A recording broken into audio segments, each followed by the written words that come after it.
मान लीजिए कि यहाँ पर जो है एक पंखा लगा हुआ है और वो सीधे इस डायरेक्शन में जो है हवा दे रहा है। ओके, ये तीनों केसेस में यही है। बहुत ध्यान से समझना, जो कंसेप्ट अभी हम समझने वाले हैं उसमें बहुत ज़्यादा हेल्प करेगा। अगर ये आपने समझ लिया 2-3 मिनट देकर, तो इलेक्ट्रिक फ्लक्स आपको बहुत सिंपल तरीके से समझ में आ जाएगा। तो ये इस डायरेक्शन में हवा दे रहा है, ये पर्सन ए है। पर्सन ए ने अपना कुछ घर हम अपना जो है इस तरीके से बनाया कि उसने जो है एक विंडो लगवाई। विंडो किस तरीके से लगवाई कि जितना जो है हवा, मतलब जितने एरिया के अंदर हवा जो है पंखा दे रहा है ना, उसके बराबर ही उसने विंडो लगाई और बिल्कुल सीधी विंडो लगाई। तो इसको क्या फ़ायदा होगा कि जितनी भी हवा है 100% हवा इसके पास में आएगी और ये पूरी तरीके से हवा को महसूस कर पाएगा।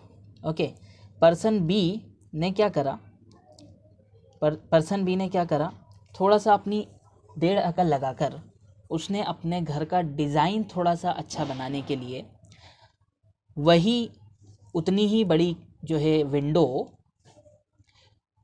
टिल्ट करके लगवा दी, कुछ थीटा एंगल पर टिल्ट करके लगवा दी। ओके, तो क्या ये पर्सन भी उतनी ही हवा ले पाएगा जितनी पर्सन ए ले पा रहा है? तो ऑब्वियस बात है नहीं। तो फिर हमारा सवाल ये होना चाहिए इसको कितनी इस एयर का कितना % हिस्सा इसको मिलेगा। तो हमें देखना होगा कि इतना एरिया जितने में हवा जा पा रही है वो एयर का कितना % एरिया है। फॉर एग्जाम्पल, इस पर्सन ने जो है एयर के डायरेक्शन से 30 डिग्री एंगल पर ये विंडो टिल्ट करवाई। तो हमें जो है इसका जो है ये वाला जो होल है और ये जो विंडो है, इस विंडो का एयर के डायरेक्शन में क्या इफेक्ट, कितना बड़ा एरिया जो है एयर के डायरेक्शन में हो रहा है, वो हमें पहले निकालना पड़ेगा। तो वो कैसे निकलेगा? सिंपल तरीके से निकलेगा कि जो भी एरिया है उसका ये थीटा एंगल अगर 30 डिग्री है, उसका 30 cos 30 निकाल दीजिए। ये हमने वेक्टर के टाइम पे पढ़ा था। ओके, तो √3/2 cos 30 की वैल्यू आती है। तो अगर ये पर्सन 100% हवा खा रहा है तो दूसरा पर्सन, सिंपल सी बात है, ये लगभग होता है 80% हवा या 85% हवा जो है खाएगा। 85% मान लो। ओके, इसको सॉल्व करेंगे तो 0.85 के आसपास आएगा और 80% हो जाएगा। वो पर्सन सी है, ये सी पर्सन है। इसने क्या किया है, और ज़्यादा चालाकी और ज़्यादा 1.5 अकल लगाकर अपनी विंडो को सीधे जो है इस ऐसे डायरेक्शन में, मतलब पूरी वर्टिकली लगा दी अपवर्ड डायरेक्शन में। अब पंखा जो है इस डायरेक्शन में हवा दे रहा है।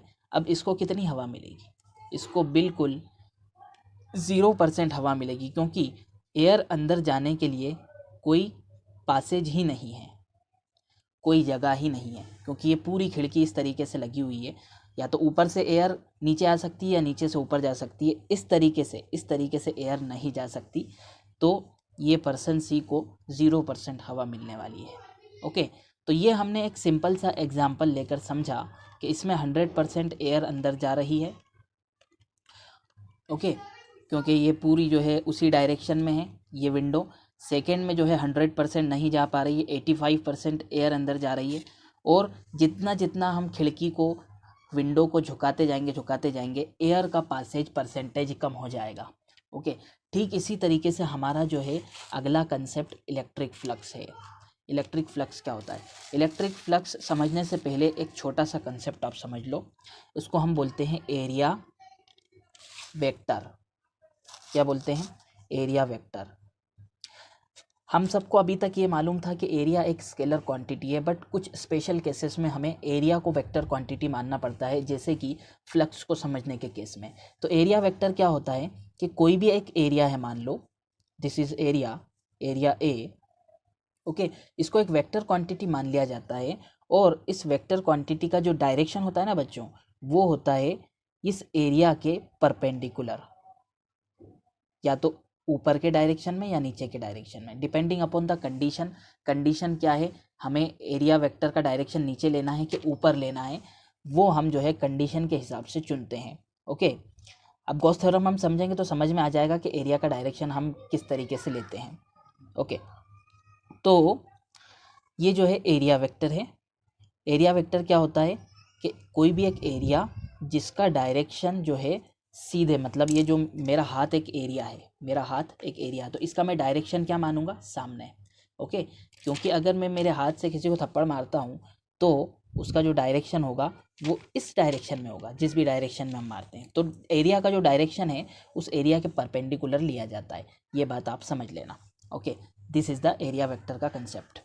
अब आते हैं हम हमारे मेन कंसेप्ट की तरफ, जो कि इलेक्ट्रिक फ्लक्स है, जो कि आपको अब ज़्यादा से ज़्यादा 3 से 4 मिनट के अंदर अंदर समझ में आ जाएगा, या कोशिश करूँगा 2 मिनट के अंदर ही समझ में आ जाए। देखिए, इलेक्ट्रिक फ्लक्स क्या होता है। इलेक्ट्रिक फील्ड है, मान लो यहाँ एक इलेक्ट्रिक फील्ड है।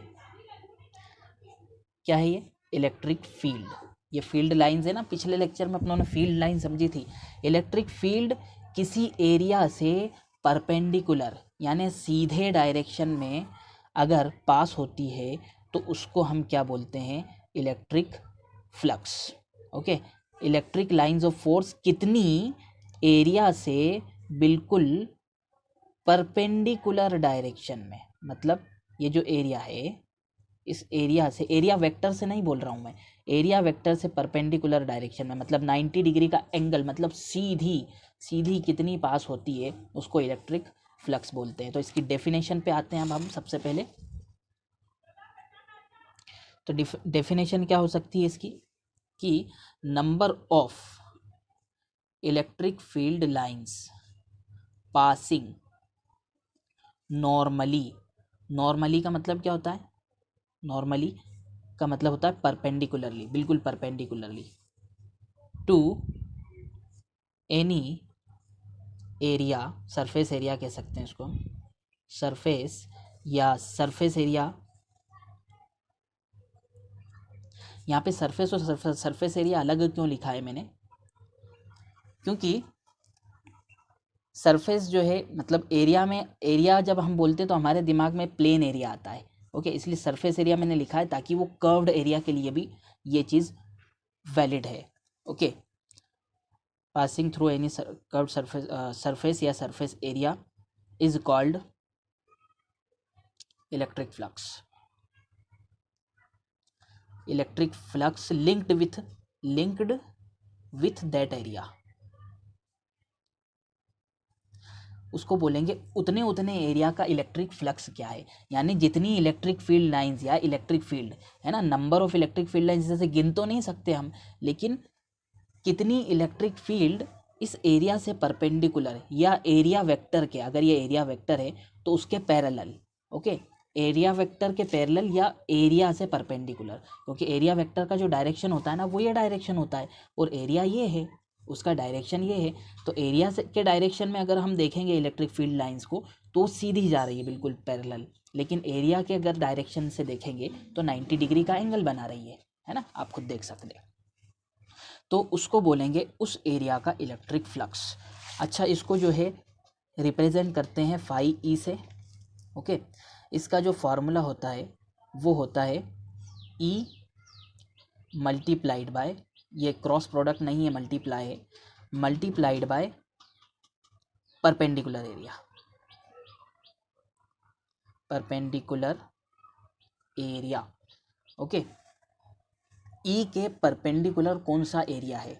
ओके, अब देखिए आप एक चीज़, अब जो है अच्छे से हम समझते हैं, इसको हम डायरेक्टली इस तरीके से नहीं लिख सकते कि ई मल्टीप्लाइड बाय कोई भी सरफेस एरिया को अगर एस मान रहे हैं तो एस, ऐसे नहीं लिख सकते हम, या ई एस नहीं लिख सकते इसको हम। क्यों नहीं लिख सकते ई एस, क्योंकि अगर एरिया परपेंडिकुलर नहीं है तो क्या करोगे आप। ओके, मान लो this is an electric field lines, बिल्कुल सीधी है ये, और जो है एरिया इस तरीके से टिल्ट है।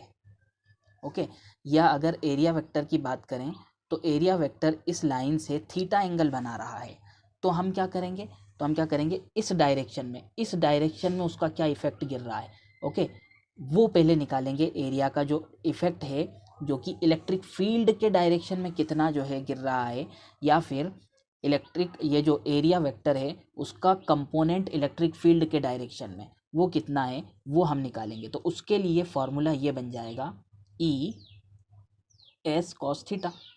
अरे एस अगर एरिया है तो ये जो है एरिया है अगर एस परपेंडिकुलर, तो अगर वो किसी डायरेक्शन में है तो उसका perpendicular component S cos theta ही तो आता है। हमने कॉस उसके कंपोनेंट उसमें जो है, जब मैंने एक्स्ट्रा लेक्चर लिया था वेक्टर के कंसेप्ट में, हमने ये चीज़ पढ़ी थी, ओके।